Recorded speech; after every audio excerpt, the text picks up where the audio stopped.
e vós vos calareis. Assim nos diz a palavra do Senhor. Amém. Meus irmãos, nós iniciamos a exposição dessa passagem, e obviamente aqui nós teremos 2 sermões, pelo menos a priori o que está planejado. Nós temos aqui a divisão desse texto em 2 partes, mas vamos iniciar lembrando por que Deus salvou o povo do Egito. Essa é a pergunta que a gente precisa começar a partir desse texto. Deus, ele deixa claro, quando você lê essa passagem, especialmente aqui os versos de 1 a 14, pelo menos em 3 versos você percebe isso, em 3 partes dessa passagem, você percebe que Deus, ele deixa claro que libertou o seu povo para a sua glória.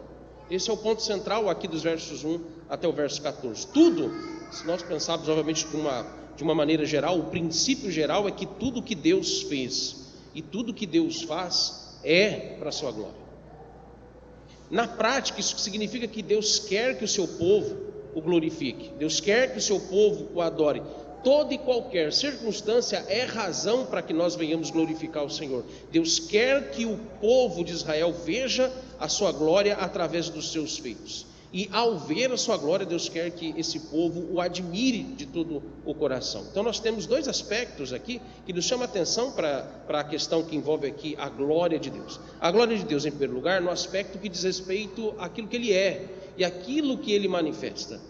Em segundo lugar, também e ao mesmo tempo, a glória de Deus quanto ao nosso dever de atribuir a Ele aquilo que Ele manifesta e aquilo que Ele é por natureza.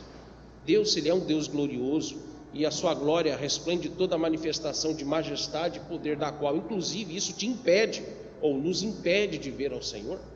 Então isso já é motivo mais do que suficiente, já basta isso, para que possamos o tempo todo ter no nosso coração uma admiração abundante. Então nesse sentido é que envolve aqui o ver a manifestação da glória de Deus, porque aqui veja, o povo de Israel não vai ver Deus com seus próprios olhos humanos, mas eles verão a manifestação dessa glória através de um feito glorioso que Deus vai fazer quando vai então de uma vez por todas libertar esse povo dos seus inimigos, que são aqui neste contexto o Egito.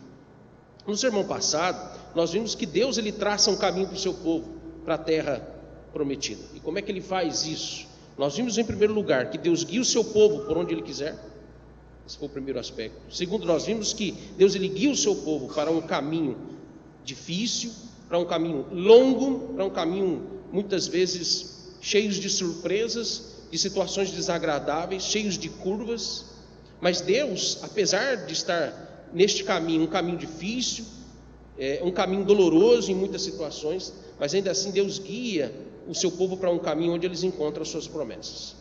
E por fim nós vimos que também mesmo, apesar das curvas e das dificuldades, Deus ele revela a sua presença e o seu cuidado nestes caminhos. Foi o que nós aplicamos no final do capítulo 3. Quando você vai agora na sequência, na continuidade aqui do capítulo 14, o ponto-chave dessa passagem, e por isso que eu comecei tratando do aspecto da glória de Deus, porque o ponto-chave dessa passagem é Deus manifestar um prodígio, se não dizer que vários aqui, ou alguns prodígios ao mesmo tempo. Primeiro de manifestar o seu poder de destruir o exército de Faraó, como também de abrir o mar vermelho no ponto exato onde ele havia destinado que eles ficassem, eles acampassem para poder atravessá-lo ao leito, a seco, e também assim destruir o povo, destruir o exército de Faraó, todos eles. Então você percebe que neste aspecto Deus ele manifesta a sua glória nesses feitos, e aqui a palavra glória ou o verbo glorificar são as expressões chaves de todo esse capítulo, porque vamos pensar comigo aqui novamente aquilo que eu disse bem no início aqui do sermão. Por que Deus ele manifesta aquelas 10 pragas? Por que Deus ele protege os primogênitos de Israel da morte, mas ele mata os primogênitos dos egípcios? Por que Deus ele fez o povo de Israel sair vitoriosamente pela porta ou pela entrada e saída principal diante dos olhos do povo egípcio? Por que ele fez tudo isso? Não foi para simplesmente manifestar uma espécie de salvação comiserante, que infelizmente esse é o conceito que é muito comum nos nossos dias. Se você obviamente sabe, nós temos, vira e mexe, ouvimos às vezes pessoas dizendo, ou a maneira de se evangelizar de forma equivocada, quando as pessoas gostam de usar os jargões como Jesus te ama. Então, esse tipo de evangelho que é apresentado nessas declarações é o que se chama de uma espécie de salvação comiserante, porque muitos olham para a obra da salvação como se ela fosse fruto de uma pena comiserante que Deus tem de nós. E aí veja, pena comiserante, ela não tem propósito nenhum, ela não tem um fim que realmente seja um fim proveitoso. Mas observe que Deus salvou o seu povo do Egito, e Deus nos salva, e aqui traz uma aplicação importante para nós: Deus nos salva do pecado por causa da sua glória. A manifestação da glória de Deus é o fim, primeiro, principal, e em segundo lugar, é o fim final de todas as coisas, porque em essência, do início ao fim, tudo se remete àquilo que inclusive os nossos pais reformadores e também os nossos antigos reformados, dentro dos 5 solas que nós conhecemos, os 5 princípios que resumem tudo aquilo que nós cremos das Escrituras, extraímos das Escrituras, um deles, se não dizer que o último, e é o fundamental, é a base de todos, é o soli deo glória, que toda a glória seja dada somente a Deus. A base então de tudo isso que nos remete ao porquê que Deus, por exemplo, Ele nos salva, é lembrarmos que não faz sentido Deus ter criado todas as coisas sem que Ele revele a sua glória. Por que Deus criou todas as coisas? Porque Ele quer manifestar a sua glória. É simples assim. Mas apesar de ser simples, naquilo que nós temos aqui como resposta, ao mesmo tempo é algo extremamente assombroso para nós tentar compreender o Deus então, ao fazer todas as coisas, ao criar todas as coisas, Ele manifestar e Ele nisto então revelar a sua glória. Ele tem prazer nisso. Como também a salvação em Cristo Jesus não faria sentido para nós se o fim dela não fosse a glória de Deus. Inclusive, você vai para Efésios capítulo 1, os versos 5 e 6, dos versos 3 até o verso 14, você tem a descrição ali, obviamente, de uma forma muito concisa, mas muito bem elaborada, muito bem esboçada por Paulo, quando ele vai descrever os pontos, os pilares centrais da obra da redenção, da obra da salvação. Quando você vai então para Efésios 1, os versos 5 e 6, quando ele nos diz, nos predestinou para Ele, olhe bem como que ele vai amarrando tudo para esse princípio de que o ponto principal e o fim de todas as coisas é a glória de Deus, e inclusive a nossa salvação, o perdão dos nossos pecados em Cristo. Então, nos predestinou para Ele, para a adoção de filhos, por meio de Jesus Cristo, segundo o beneplácito da sua vontade, para louvor da glória da sua graça. Como é que essa verdade fica evidente a nós nesse capítulo? Você vai, como eu disse nesses versos 1 ao 14, eles deixam claro que o fim dessa libertação é a sua glorificação, a começar do verso 4. Então quero que você observe comigo. Vamos observar, por exemplo, aí o verso 4. No verso 4 nós temos a primeira evidência de que essa passagem fala da glória de Deus. Quando o verso 4 ele diz, endurecerei o coração de Faraó para que os persiga. E ele diz, e serei glorificado em Faraó e em todo o seu exército, e saberão os egípcios que eu sou o Senhor. É uma curiosidade assim muito intrigante quando nós temos Deus dizendo que quando Ele for destruir o exército de Faraó, Ele vai manifestar a sua glória, Ele vai ser glorificado em Faraó e em todo o seu exército, e eles saberão que Ele é o Senhor. Depois de morto, eles saberão que Ele é o Senhor. E literalmente o texto diz desta forma. Isso é um mistério para nós, na maneira como Deus está expressando isso. Mas ainda assim, ele diz que ao manifestar a sua glória, ele vai ser glorificado naquilo que ele vai fazer com Faraó e todo o seu exército. E os egípcios, alguns comentaristas dizem que se refere àqueles que sobreviveram, ou na verdade, os que ficaram no Egito, aguardando o retorno de Faraó e do exército. Mas ainda assim, o texto se refere à palavra egípcio, e aí a forma como está escrito aqui, no original, o sentido é todos eles. Então está incluindo os que vão morrer também. Todos saberão. Mas enfim, você vai para os versos 17 e 18 também. Os versos 17 e 18 reafirma isso, quando ele diz, eis que endurecerei o coração dos egípcios, para que vos sigam e entrem nele, serei glorificado em Faraó e em todo o seu exército, nos seus carros e nos seus cavalarianos, e os egípcios saberão que eu sou o Senhor, quando for glorificado em Faraó, nos seus carros e nos seus cavalarianos. Apesar de, aqui quando você for para o verso 31, agora olha o verso 31 do capítulo 14, apesar dele não usar aí a expressão glória, ou usar o verbo aí ser glorificado, no verso 31 o princípio é o mesmo. Ele evidencia que a glória do Senhor é revelada ao seu povo pelo uso da expressão aí poder. Olha o que o texto aí nos diz, verso 31. E viu Israel o grande poder que o Senhor exercitara contra os egípcios. E o povo temeu ao Senhor e confiou no Senhor e em Moisés, seu servo. Portanto, aqui o capítulo 14, ele nos relata como Deus ele concretiza essa libertação de Israel. Ela ainda não estava completada, ela ainda não tinha sido consumada, e ela vai se completar com uma perseguição fortíssima, muito mais violenta e agressiva por parte de Faraó. E essa perseguição é o clímax aqui dessa libertação poderosa que Deus vai dar ao seu povo. Talvez isso aqui também nos remeta a entendermos, por exemplo, escatologicamente, a semelhança, a similaridade que há no modo como Deus vai nos dar uma libertação final, completa. Então veja, aquela expressão que vocês já ouviram, que ela é teológica, quando diz que salvos, já salvos, mas ainda não, é o já e o ainda não. É uma expressão para dizer que a nossa salvação, a nossa condição de salvos, ela já está garantida em Jesus Cristo, e já desfrutamos das benesses da salvação, ainda aqui nessa vida, limitadamente, porque o máximo dela, o clímax dela é a certeza da salvação, não passa disso, mas ainda não, porque não se completou, não se concretizou, não se consumou totalmente essa salvação, e ela, antes de se concretizar, primeiro haverá uma manifestação intensa de terrível tribulação contra o povo do Senhor, e essa grande, ao que se usa a expressão comumente de grande tribulação, ao se intensificar contra nós, é um claro sinal de que o Senhor então vai consumar a obra da salvação em nós, e Ele manifestará, Ele vai revelar a sua glória a nós com a volta de Jesus Cristo.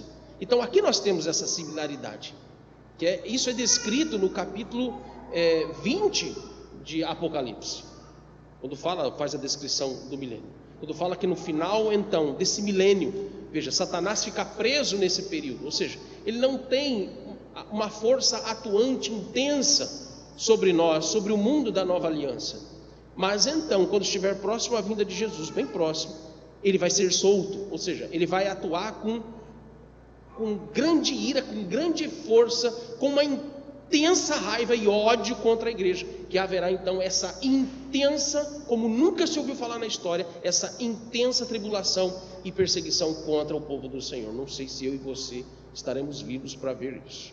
Uma das coisas que o apóstolo Paulo fala em 1 Coríntios capítulo 15, é que no dia da volta do Senhor Jesus, nem todos dormirão, ou seja, nem todos vão passar pela morte física, mas vão passar pela grande tribulação. Então, observe que ao dividir aqui o capítulo 14, nós temos duas partes. Os versos 1 ao 14, nós temos a glória de Deus sendo revelada através dos seus planos. A segunda parte, dos versos 15 ao 31, que a gente vai ver no sermão que vem, nós temos a glória de Deus sendo revelada através do cumprimento dos seus planos, que é a concretização da obra da salvação e da libertação desse povo. Então, nos detendo aos versos de 1 a 14, ele nos mostra que Deus ele está preparando o cenário, Deus está preparando os eventos que vão manifestar a glória do Senhor na libertação completa desse povo. E como é que isso vai se dar? Primeiro, nós temos 3 pontos que são importantes aqui. Em primeiro lugar, dos versos 1 a 4, Deus revela a Moisés os seus planos, o que nos remete à glória do Senhor sendo revelada através da sua palavra. Nós temos aqui dos versos 5 a 9, Deus agindo no coração de Faraó para que esses planos se cumpram. E dos versos 10 a 14, nós temos Deus agindo no coração do povo de Israel também, para que esses planos se completem, se concretizem. Então veja, Deus revela a Moisés os seus planos. Deus é glorificado quando age no coração de Faraó, e ele é glorificado quando age no coração do povo. Você percebe isso aí? Por exemplo, indo para os versos de 1 a 4, quando Deus ele revela os seus planos a Moisés, mais precisamente eu quero chamar sua atenção para o verso 2. Quando no verso 2, Deus ordena que o povo faça duas coisas. Você olha e volte seus olhos para o verso 2. Ele manda fazer duas coisas. Exercita comigo aí o raciocínio. Primeiro, ele manda fazer o quê? Retroceda. Vocês lembram do mapa? O mapa está aí no slide, Mário Sérgio. Se, por favor, pode colocar. Olhando para esse mapa, você percebe que Deus, no capítulo 13, havia mandado eles para Etã. Estão vendo ali Etã? Se depois não estiverem enxergando, não tem problema. Eu posso depois colocar lá o mapa à disposição de vocês no grupo da igreja. Mas ali você tem eles indo para Etã. Etã está mais ao sul, próximo aí, um pouco mais próximo do Mar Vermelho. Aí, talvez a impressão que se tenha é que a rota, a partir daquele momento de Etã, se seguiria para o sul e faria um contorno, como a gente vê ali, até o Monte Sinai. Lembra que Deus havia dito diversas vezes a Faraó: liberte o meu povo, liberte o meu primogênito para que eles me adorem no deserto. Deus tem um encontro agendado e marcado no Sinai, é aquele ponto ali, ó, embaixo, bem ao sul. Mas tem um detalhe: antes disso, antes de chegarem ali, Deus manda eles retrocederem. Está vendo uma setinha lá para cima, onde está escrito Baal Zephon? É ali o ponto onde Deus diz: retroceda, volte para trás. Segunda coisa que ele manda fazer: fique lá, acampe nesse lugar. Seria a mesma coisa que eu falar: olha, vá para a beira do penhasco, espere a hora de eu mandar você pular. É mais ou menos essa a ideia. Se você for raciocinar comigo, e obviamente a gente já está percebendo que nenhum estrategista de guerra ele vai aprovar uma ordem dessas. Veja, o contexto do povo de Israel é de um conflito, de uma guerra iminente com os egípcios. Eles não estavam totalmente ainda libertos, eles ainda estavam no território do Egito. Então observe, retroceder significa literalmente voltar para trás.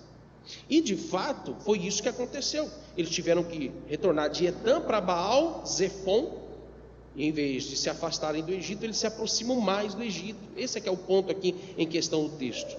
Agora tem um detalhe: se é um homem dando uma ordem dessa, você diria, ele é louco. Mas o ponto aqui é, quem está dando essa ordem é o próprio Deus. Retroceda, volte para trás, suba um pouco mais, volte um pouco mais e acampem nesse lugar. O escritor aqui, ele vai dar detalhes da posição do lugar onde eles acamparam. E por que ele faz isso? Porque o texto ele quer nos mostrar duas coisas que são importantes. A primeira: o povo de Israel propositalmente vai ficar exposto ao risco de um ataque. É proposital isso. Aquele era o lugar menos seguro para eles acamparem. Não tinha sentido, pela lógica humana, eles ficarem num lugar para ficarem expostos, encurralados, para serem atacados. Segundo motivo: os nomes desses lugares mencionados no verso 2 é como aqui uma demarcação de fronteiras das terras do Egito, do reino do Egito. Mas essas fronteiras, elas tinham uma conotação religiosa. Lembre-se, o que a Bíblia está nos relatando das histórias, os nomes, todos esses detalhes, sempre nos apontam para essa conotação do seu sentido religioso. Sempre há um aspecto religioso. E é por isso que o lugar onde o povo vai atravessar a seco o Mar Vermelho se chama Baal Zephon, porque Baal Zephon era uma das divindades, não apenas dos egípcios, também dos egípcios, mas era também uma das divindades que era adorado pelos habitantes de Canaã. Baal é o nome para Deus. Baal Zephon significa o Deus do norte. Exatamente, mais ou menos a posição que, se você conseguir enxergar ali no mapa, você vai perceber que realmente ele está num ponto acima. Baal Zephon, o Deus do norte.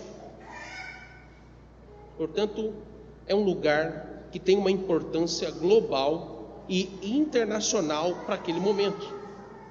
E é nesse lugar de importância global, religiosa, é que a glória do Senhor vai ser manifesta na destruição de mais um falso Deus, porque não era apenas um Deus local egípcio. Aqui nós estamos falando de uma divindade, ou de um ídolo, que era adorado por vários povos ali naquela região, inclusive os cananeus.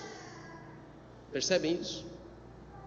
Veja, de novo, a similaridade que há quando, por exemplo, próximo à vinda de Jesus e próximo ainda da grande tribulação, quem é que vai se manifestar para estabelecer uma religião global? O anticristo. Percebem? A imagem, a similaridade é a mesma. Percebam que Deus coloca o povo de Israel no meio de um problema. E Deus propositalmente cria as dificuldades e os coloca em um cenário de perigo. E por que Deus faz isso? A resposta está nos versos 3 e 4, como também, de alguma forma, vai estar lá no verso 14. Mas eu quero me deter mais com você no versos 3 e 4, quando Deus ele diz que vai fazer aí duas coisas. Vamos primeiro lembrar, Deus dá a ordem para que o povo retroceda. Você vai ver um paralelismo aqui. A ordem para que eles retrocedam. E eles acampem em Baal-Zefon, para que propositalmente fiquem em perigos e encurralados. Agora, nos versos 3 e 4, Deus diz que vai fazer algo com Faraó. Primeiro, Deus vai entregar a Faraó a sua arrogância. Segundo, Deus vai endurecer o seu coração para perseguir o povo de Israel. Deus deixa claro que Ele está no controle absoluto daquela situação. Esse que é o ponto. Era o próprio Deus que estava guiando todos aqueles eventos. Era o próprio Deus que estava controlando e agindo em todos os envolvidos. E de forma em particular, Ele estava agindo no coração de Faraó. Deus os coloca em uma posição de risco para revelar a sua glória a Faraó e para manifestar o seu poder gracioso ao seu povo. Faraó verá a manifestação da glória de Deus, meus irmãos, da pior forma. É o que nos remete, por exemplo, ao fato de que os réprobos, os ímpios, os que irreversivelmente rejeitam o Senhor, eles também têm a percepção da glória de Deus, só que da pior forma possível, da forma mais terrível. Todos eles, você pega alguns salmos, quando dizem que todos os povos se curvarão diante do Senhor naquele grande dia, haverão aqueles que vão se curvar diante do Senhor, porque realmente eles amam o Senhor, e a glória do Senhor se revelará graciosamente a eles. Mas os ímpios vão se curvar também diante do Senhor, mas a eles a glória de Deus será revelada de uma forma terrível, impiedosa. Essa é a perspectiva que Deus está, então, aqui preparando, como eu disse no início, Ele está preparando todo o cenário. E nesse caso, a expressão ser glorificado, ela também significa ser vitorioso. Significa, Deus vai triunfar sobre o homem que pensa ser um Deus. De novo nos remete a esse ponto. Um homem que pensa ser um Deus, e aqui é o sentido do endurecimento do coração de um homem, porque o endurecimento do coração de um homem é uma punição. E por que é uma punição? Porque é uma forma dele alimentar no seu coração o desejo de ser um Deus, ou o desejo de ser igual a Deus. O que nos remete novamente ao que acontece na queda. O desejo de ser igual a Deus. O desejo de tomar o lugar de Deus. E foi exatamente isso que aconteceu com Faraó. Deus o entrega novamente a uma condição maldita, em achar que ele é poderoso, como se fosse um Deus. Faraó ele está endurecido no seu coração, de uma maneira enfurecida. Ele está enfurecido porque ele deseja restaurar a sua própria glória, que ele perdeu nas 10 pragas. Todo homem que busca a autoglorificação, por mínimo que seja, ele está perdido. Agora olhe para os versos 5 a 9. Quando Deus age no coração de Faraó para concretizar os seus planos. Esse é o segundo ponto. Primeiro, Deus é glorificado quando Ele revela os seus planos a Moisés. E Ele revela o que Ele vai fazer. Agora, versos 5 a 9, Deus age no coração de Faraó para a concretização dos seus planos. E nisso Ele também é glorificado, porque isso revela que a glória de Deus se manifesta contra os ímpios. O que Deus disse a Moisés se cumpre quando você tem aqui duas observações importantes aí nesses versos. Primeiro, que Faraó ele recebeu a informação de que o povo de Israel ficou em uma posição perigosa. Olhe para o verso 5, a parte A do verso 5. Uma das formas do ímpio se autoglorificar é satisfazer a própria maldade e a perversidade. E aqui começa o processo de Deus entregar novamente Faraó ao endurecimento do seu coração. Mas há uma segunda observação desses versos, mais precisamente o verso 5, a parte B do verso 5, quando Faraó e os seus oficiais sentem remorso por eles terem permitido a saída dos hebreus. É quando eles dizem, que é isto que fizemos? Permitindo que Israel nos deixasse de servir? Perceba o tom da fala deles. Como eles estão falando? Como se fossem deuses. Que é isto que fizemos? É muito contraditório e irônico ver que esses deuses se arrependem. Ou melhor dizendo, mudando, eles sentem remorso, né? Eles sentem remorso porque sabem que o que eles fizeram não coaduna com aquilo que eles desejavam no seu coração. Veja, meus irmãos, eles não perderam apenas a mão de obra para suas edificações. Não é só isso.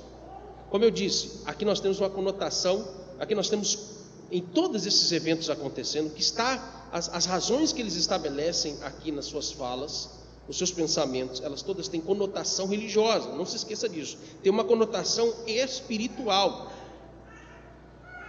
Eles perderam aquilo que alimentava a sua superioridade, a sua egolatria, o que é muito próprio de nações, quando elas se tornam grandes potências, ou de determinados povos e nações ou países, como por exemplo é o caso da América do Sul, onde líderes políticos se levantam exatamente com esse intuito de se autoglorificarem para satisfazer a própria maldade e perversidade do coração. E veja aqui, então, abrindo um adendo, política tem a ver com religião.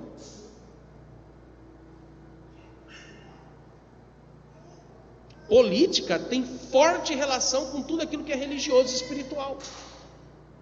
Não foi à toa que o próprio apóstolo Paulo, ele vai dizer em Romanos 13, que o governante, a autoridade, o magistrado, ele é ordenado, ele é instituído por Deus. Então, o ofício de governo, ele é uma instituição espiritual antes de se tornar algo no seu aspecto secular e civil. O coração do homem que governa, ou que é chamado para governar, que é designado para o governo civil, ele se coloca, ou ele é tentado fortemente a se colocar numa posição de satisfazer aos seus próprios intentos do coração, para se autoglorificar e para ser glorificado pelo cidadão do seu país ou pelos seus súditos.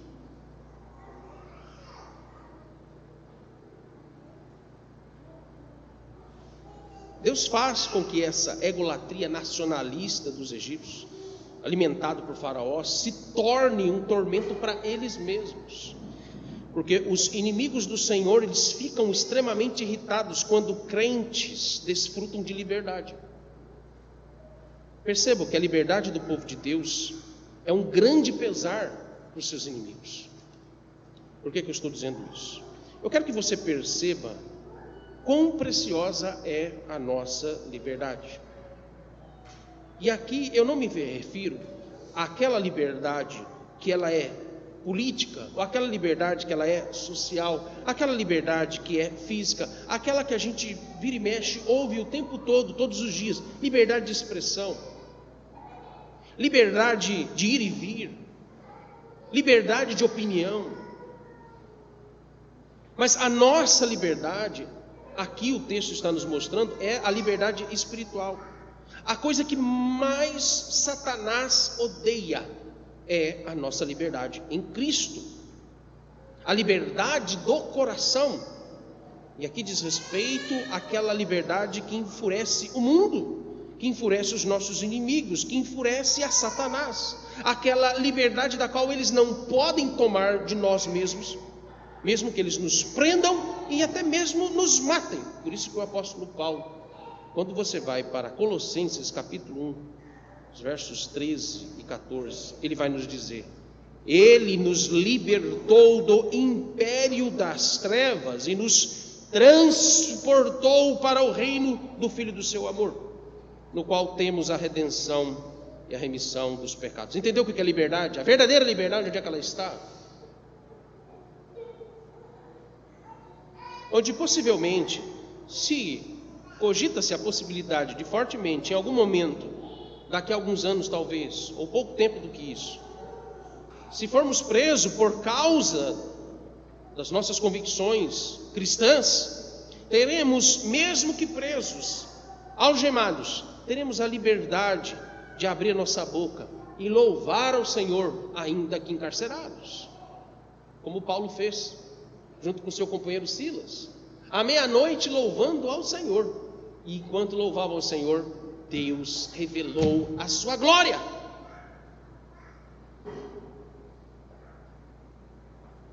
A gente não sabe o que é isso aqui não. Nós não experimentamos ainda estas coisas, porque para experimentar essas coisas grandiosas da glória de Deus, é preciso passar por tudo isso.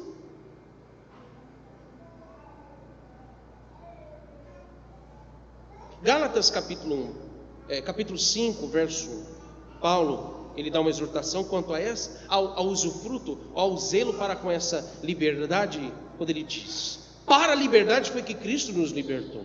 Permanecei, pois, firmes, e não vos submetais de novo ao jugo de escravidão. Eu disse pela manhã: quantos vão estar preocupados com a sua segurança pessoal, com a sua segurança física, preocupados com a sua segurança social, medo de perder seu emprego, medo de perder sua renda? Provavelmente vão ser fortemente tentados a se submeter ao jugo de escravidão do pecado, para não perder essa segurança. A libertação de Israel aqui é um tormento para Faraó, porque ele não pode tomar deles essa liberdade. Deus as tem garantido. Por isso que, veja, faz muito sentido, meus irmãos, ver que Deus propositalmente os coloca numa posição para estarem encurralados. Porque aqui faz muito sentido ver porque que em alguns momentos da história Deus permite, ou Deus leva a sua igreja, leva o seu povo a ficarem encurralados em situações drásticas e difíceis.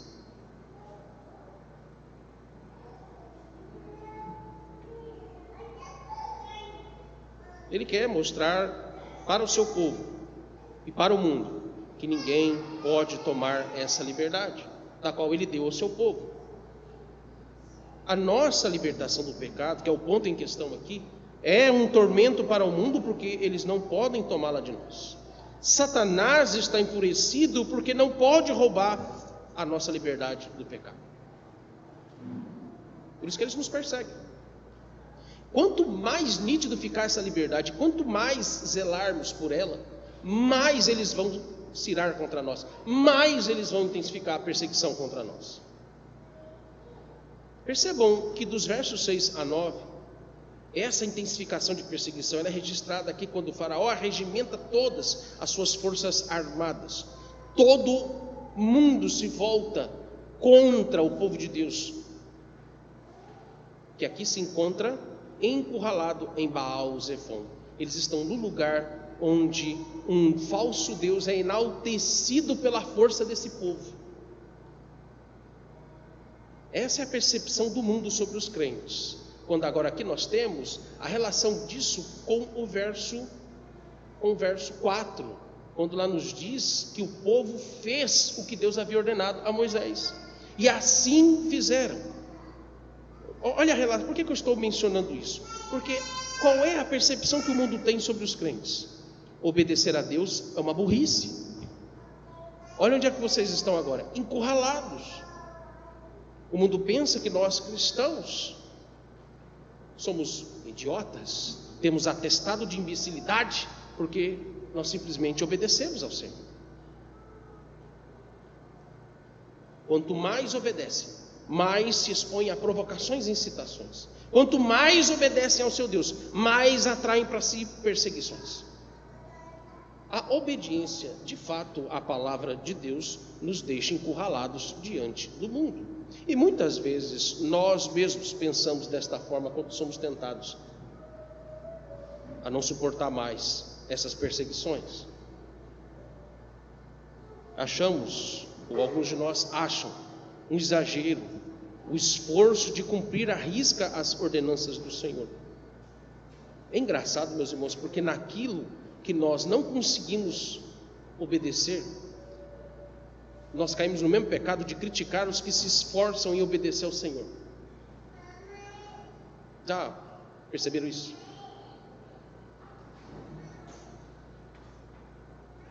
A obediência deixa de ser um deleite para ser vista por nós como loucura e exagero.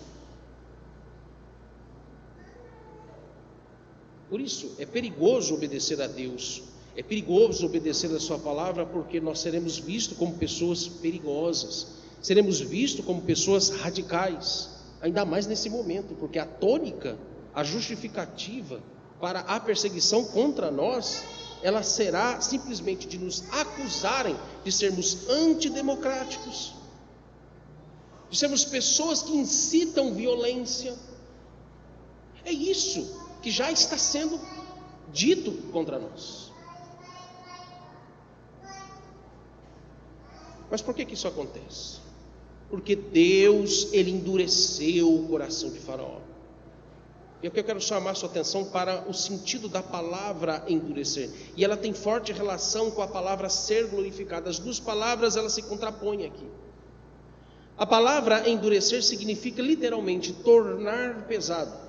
E há um jogo aqui de palavras no verso 4, com a palavra endurecer e com a palavra ser glorificado. Volte ao verso 4 de novo.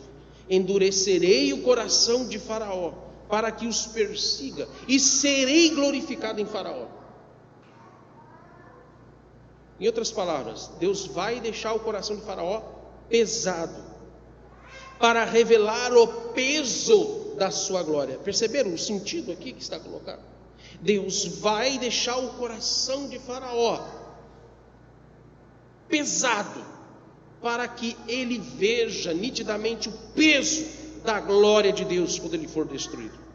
Um coração que não busca a glória de Deus é um coração pesado. O pecado vai pesando, a rebeldia vai pesando, a insensibilidade, a necessidade de obediência, as advertências que o Senhor dá para a obediência à palavra vão pesando e vão lhe cada vez mais impedindo de verem e se aproximarem do deleite da glória do Senhor. Mas aqui o texto nos mostra que Deus será glorificado em pesar sua mão sobre aqueles que buscam glória para si. É por isso que eles ficam atormentados quando o povo de Deus obedece ao Senhor. De forma muito simples, de que forma nós temos a percepção mais nítida e clara de que Deus, Ele manifesta a sua glória? Quanto mais sensível estivermos à palavra do Senhor. E nós estamos longe disso. Mas há a pregação fiel da palavra. Nós cantamos a palavra. Nós procuramos ter um zelo para que um culto que agrade ao Senhor. Ainda até mesmo zelarmos por princípios morais que são importantes, são fundamentais para que mantemos as marcas de um verdadeiro cristianismo. Mas ainda assim, ainda fazendo tudo isso, estamos longe. Porque o texto nos aponta para o coração. Por isso ele diz: endurecer, pesar o coração de um homem, para que o peso da glória dele se manifeste. O problema é o coração, meus irmãos.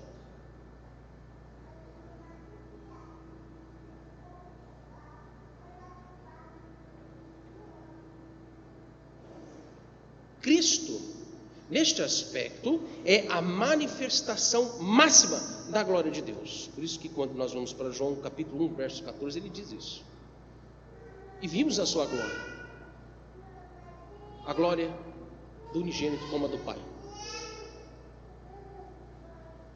Como que a glória de Deus, ela se revela de uma forma intensa e máxima, quando o Cristo encarnado se revela a nós. E quando esse Cristo encarnado, habitando em nós, revela-nos em nós mesmos a glória do Senhor ao mundo. Deus é glorificado quando Cristo nos liberta totalmente dos nossos pecados. Então, quanto mais afastado você estiver dos seus pecados, quanto mais você intensamente lutar com todas as suas forças contra os seus pecados, quanto mais anseie no seu coração houver o desejo de obediência à palavra do Senhor, mais a glória do Senhor vai resplandecer. Por isso que Paulo vai dizer: aqueles que têm a palavra intensamente no seu coração, eles estão cheios do Espírito, porque o Espírito Santo é a revelação da glória do Senhor. Vocês perceberam isso? Mas os que buscam glória para si, inclusive dentro das nossas igrejas, mais o coração deles ficará pesado, mais o coração deles ficará escurecido, e o peso da glória do Senhor virá contra e não a favor deles. Por fim, a terceira parte dos versos 10 ao 14, quando Deus age agora no coração dos israelitas para o cumprimento dos seus planos. E nisso significa que a glória de Deus é manifesta de forma favorável, graciosa ao seu povo. Vamos lembrar os 3 pontos. Primeiro, Deus sendo glorificado ao revelar os seus planos. Tudo começa com a revelação da palavra. Deus não fica fazendo mistérios, né? Deus, ele foi claro com Moisés: vai acontecer isso, Moisés. O que me vem à mente nesse primeiro ponto, e eu não comentei, mas vale a pena nós pensarmos sobre isso, refletir sobre isso, porque às vezes nós ficamos com a sensação de ser pegos de surpresa por Deus, em meio às tribulações, em meio às situações de aflições. A gente tem essa sensação que nós somos vítimas de Deus, porque fomos pegos de surpresa. Deus não avisou. E veja, uma lição importante: a palavra de Deus fala das aflições. Deus não fica brincando com a gente. O próprio Senhor Jesus falou diversas vezes para os seus discípulos: haverão aflições, haverá terríveis perseguições. Então não era novidade. Não, isso não é novidade para nós, como não foi novidade para os discípulos do Senhor Jesus, e também não foi novidade para o povo de Israel. Eles ouviram, Deus falou com Moisés, Moisés falou com eles: vamos obedecer, e o texto diz, e assim eles fizeram. Eles sabiam que haveriam de passar por aflições, e a palavra de Deus é clara sobre isso. Então ninguém aqui está sendo enganado. E o que muitas vezes, esse tem sido a nossa postura e o nosso comportamento.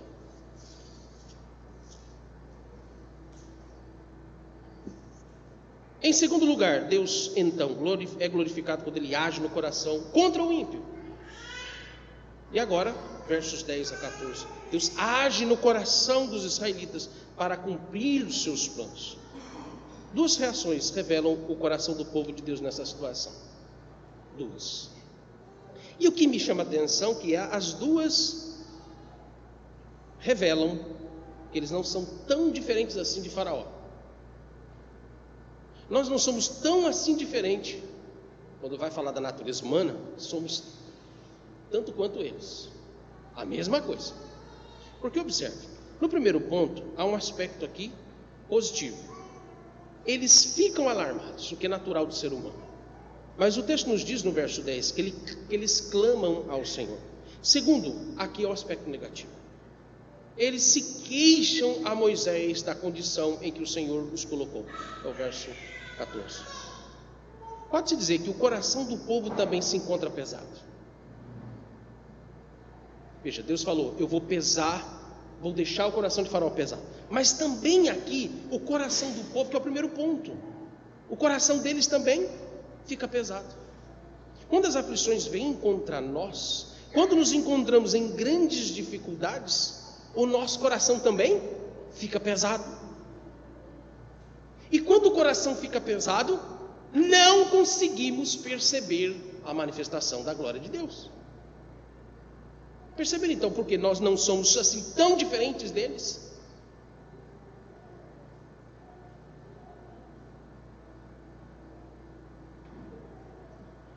É claro que não é como o coração de Faraó, mas ainda assim se encontram aqui em grandes dificuldades no seu coração de reconhecer que Deus será glorificado, lhes dando o grande livramento.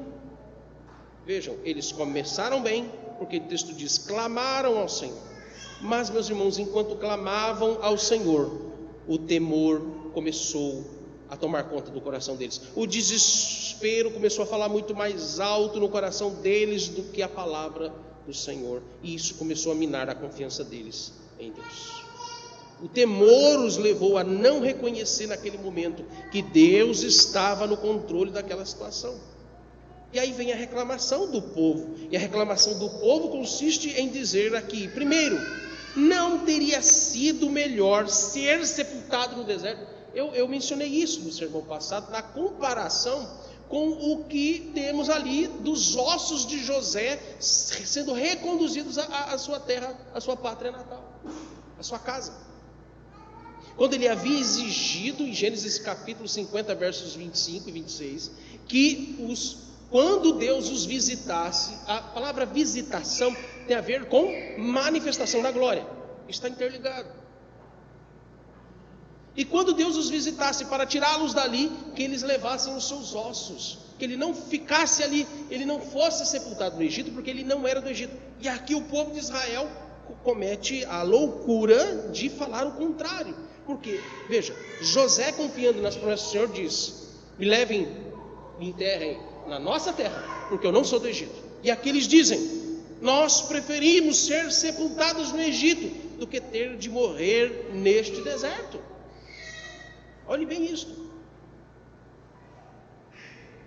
Não teria sido melhor ser escravo no Egito do que ser destroçado por Faraó no deserto.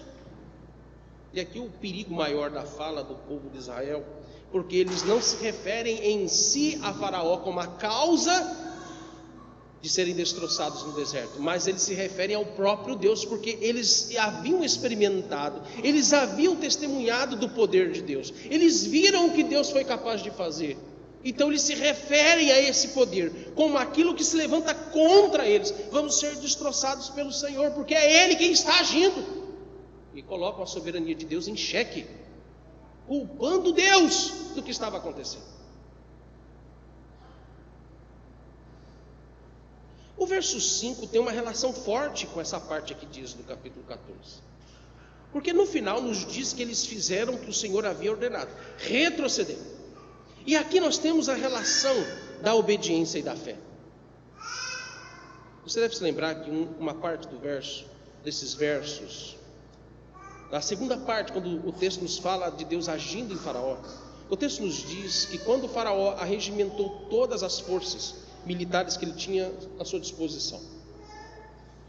Naquela época, o maior poderio de força militar que um exército tinha em suas mãos eram os cavalos e os carros, as carruagens. Hoje, obviamente, isso vai além do que ter simplesmente tanques de guerra, que seria a cavalaria moderna. Hoje, um país que não tem uma força aérea robusta, não tem poder de fogo suficiente para se defender. Que não tem uma marinha que possa realmente, robustamente, proteger o seu litoral, ela não tem condições de se defender dos seus inimigos. Então observe que nós temos aqui um exército poderosíssimo, indo adiante, e o texto diz que eles alcançam o povo de Israel, mas o texto diz que o povo de Israel saiu afoitamente. Essa expressão afoitamente, saírem afoitos, talvez aqui na nossa tradução ela não foi muito feliz essa palavra, porque sair afoito aqui não é sair desesperado, mas sair afoito tem a ver com sair confiantes, ansiosamente confiantes do Senhor, o que nos mostra que a obediência deles à palavra de Deus foi movida por confiança na palavra do Senhor. E aqui está o ponto de conflito. Quando eles dizem, não teria sido melhor ficar no Egito, não teria sido melhor morrer no Egito, porque a forma como eles agem em sua murmuração conflita com a obediência e a confiança do verso 4. Como podem obedecer e ao mesmo tempo, logo em seguida, vacilar na fé? Essa é a crise. Como pode uma pessoa acatar o que Deus diz, mas logo em seguida deixar de confiar no Senhor? O ponto é que quando nós seguimos as ordens do Senhor, e aí, quando seguindo as ordens do Senhor, nos vemos em tribulações, nós tendemos a nos decepcionar com o resultado dessa obediência. Esse é o nosso problema. Quando nos deparamos com o resultado da nossa obediência, nós tendemos a pensar que os planos de Deus para nós é um tanto desastroso. Olha a nossa audácia. Começamos a questionar se Deus para nós realmente Ele tem agido de forma correta. Começamos a questionar se Deus não aloprou por nos ter colocado em uma situação difícil. Como é que Deus permite que fiquemos encurralados em Baal-Zephon? Que humilhação é essa? Porque eu quero que você perceba exatamente isso nesse terceiro ponto. O que Deus está fazendo é revelar o coração do seu povo, tratando o coração do seu povo. Para isso que servem as tribulações, para Deus tratar o seu povo. Eles vomitam tudo que está no seu coração, para que haja uma limpeza, uma purificação. E aí, limpo, vomitado, seus intentos rebeldes e pecaminosos, Deus então preenche esse coração esvaziado dessa rebeldia com a sua palavra, com fé, com confiança na palavra dele.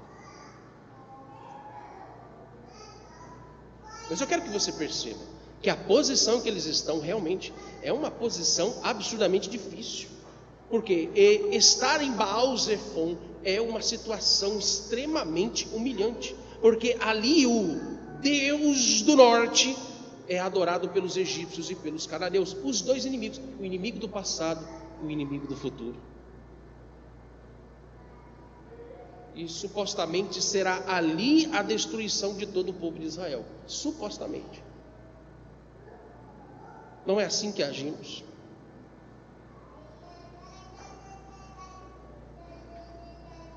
Vou dar um exemplo.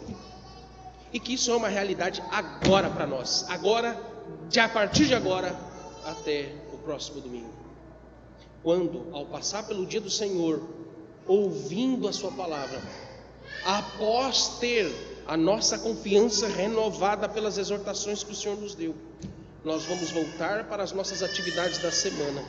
E na primeira olhada nos rios do seu Instagram, do seu Facebook, vamos voltar a ficar afoitos. E tudo que nós ouvimos da palavra do Senhor some como poeira.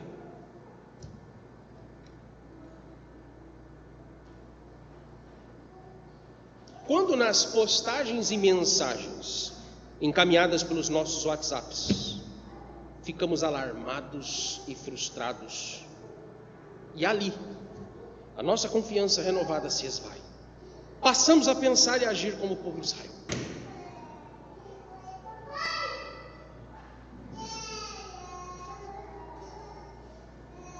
Em vez, meus irmãos, de rememorarmos as instruções dadas pelo Senhor no domingo, na segunda, na terça, na quarta, na quinta e na sexta, no sábado, nós vamos passar todos esses dias da semana alimentando o nosso coração e as nossas conversas com murmurações, reclamações, frustrações, declarações de desconfianças da soberania e da providência do Senhor. A nossa mente fica novamente poluída dessa desconfiança e dessa incredulidade. E passamos a questionar se realmente Deus não nos meteu em mais uma enrascada, em vez de lembrar que Deus nos coloca em situações encurralados para que Ele revele a sua glória. A exortação de Moisés ao povo é para nossa edificação. Quando você vai para os versos 13 e 14, nós a lemos no início do culto. Não temais, aquietai-vos e vede o livramento do Senhor. Veja bem os verbos. Não temais, começa do coração para a condição e para uma reação, para uma ação. Não temais, é o coração. Aquietai-vos, questão de postura. E vede, é uma ação. Vede o livramento do Senhor, que hoje vos fará. O verbo ativo está em relação ao que o Senhor vai fazer, e nós apenas vamos ver. Quando ele diz, vocês verão a manifestação da glória do Senhor. Quando você se deparar com as notícias da crise política do país, que um dia após o outro vai piorando, você tem que trazer à sua mente: vede o livramento do Senhor, que hoje Ele vos fará. Vede a manifestação da glória do Senhor. A cada decisão absurda, pecaminosa, imoral, indecente que os nossos governantes tomarem, nós temos que rememorar em nossa mente e lembrar que o Senhor está nos dizendo: vede nisto que está acontecendo a manifestação da minha glória, porque eu sou o Senhor, eu vos darei livramento.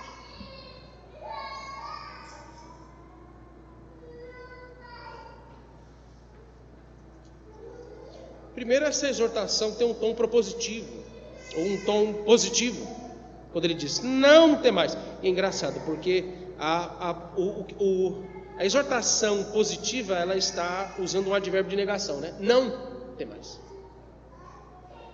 Mas ela é positiva, porque ele está nos chamando para não ser dominados mais pelo temor no coração. Segundo, ela também tem um tom negativo. Onde que você vai encontrar isso? Ela está numa declaração afirmativa, enquanto que a primeira é negativa, né? Mas ela tem um tom negativo, porque ele diz, o Senhor pelejará por vós, verso 14, e vos calareis. Eu vou revelar minha glória, vocês vão ver o meu livramento, e vocês vão se calar, não vão esbravejar, não vão levantar altivamente a sua voz, mas vocês ficarão calados, vocês ficarão emudecidos diante do que eu estou para fazer. Por isso que antes ele disse, comecem a aquietar o coração, porque vocês ficarão o se calar, tem aqui um tom de uma reação. Quando você vê algo absurdamente surpreendente, algo que te choca, algo que te traz um forte espanto, a nossa reação é de ficar emudecidos, calados, espantados e atônitos, apenas vendo o que está acontecendo, não há nenhuma reação.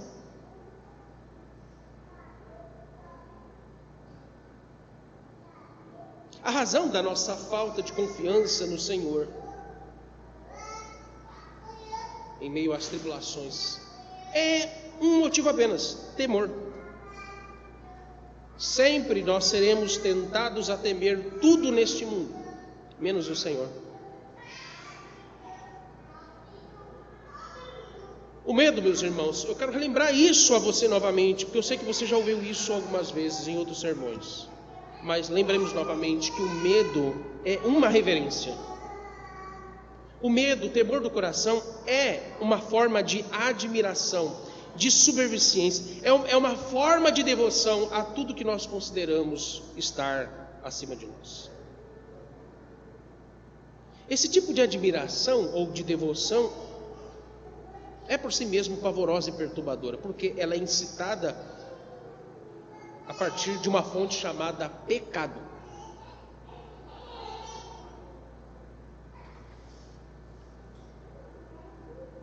Temor nos faz perder a confiança em Deus. Todo temor do coração nos impede de ver a manifestação da glória de Deus a nosso favor. Todas as vezes que alimentamos mais e mais temores, deixamos de ver que Deus está sendo glorificado através dos que se levantam contra nós. Todas as vezes que não conseguimos escapar das tribulações, Deus quer que vejamos a sua glória. Não percamos o nosso tempo alimentando o nosso coração com aquilo que mina a nossa fé no Senhor Jesus. Porque Deus nos libertou da escravidão do mundo para que experimentemos a sua glória. Vou repetir isso. Deus nos libertou da escravidão do mundo para que eu e você experimentemos a sua glória. Onde é que Deus vai revelar a sua glória a nós? Será em Baal Zefor, o lugar onde ficaremos encurralados, que Deus vai manifestar a sua glória. Quando estivermos encurralados, é que Deus vai revelar a nós a força do seu poder. É que Deus vai revelar a força da sua graça. Deus será, meus irmãos, mais e mais glorificado em nós, quando confiarmos mais e mais nele, do que temer os homens. Amém.